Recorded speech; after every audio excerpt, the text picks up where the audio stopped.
specifikisht domosdoshmë si fëmijëna kemi bërë, domosdoshmë se gjitha familjet shqiptare që kanë jetuar nëpër fshatra, që kanë mbajt kafshë në shtëpi.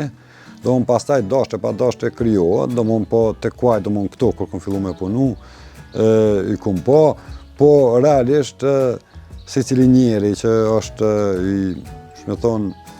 i ndërgjegjshëm apo i don kafshët, don me i pa mirë, dhe tash secila prej tyre më pëlqen në aspektin e vet. Disa janë për shembull ma relaksuese, disa po megjithatë në përgjithësi më pëlqejnë.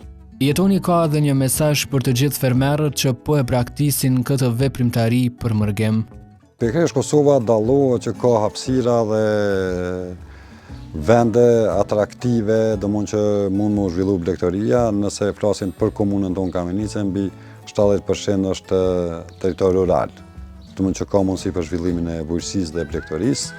Mirë po, e vërteta është një pjesë më e madhe e njerëzve migrojnë në vendet e tjera, ndoshta atje do të më shku më u kujdes. Edhe atje për kafshë nuk ka vend që domosdoshmë punë apo pak pa punë, domosdoshmë do konë që punojnë.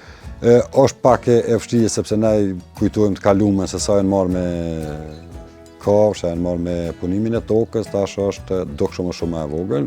Po shpresojmë që në talme ku duhet një përkujdesje më e madhe, normal më e madhe e shtetit, qoftë me subvencionimin, me kujdesin, qoftë bizneseve apo edhe të fermerëve individual, që mund me e arrit edhe me zhvillu këtë, sepse është shumë e rëndësishme, është e mirë edhe për natyrën, edhe për ambientin, edhe për shëndetin për gjitha.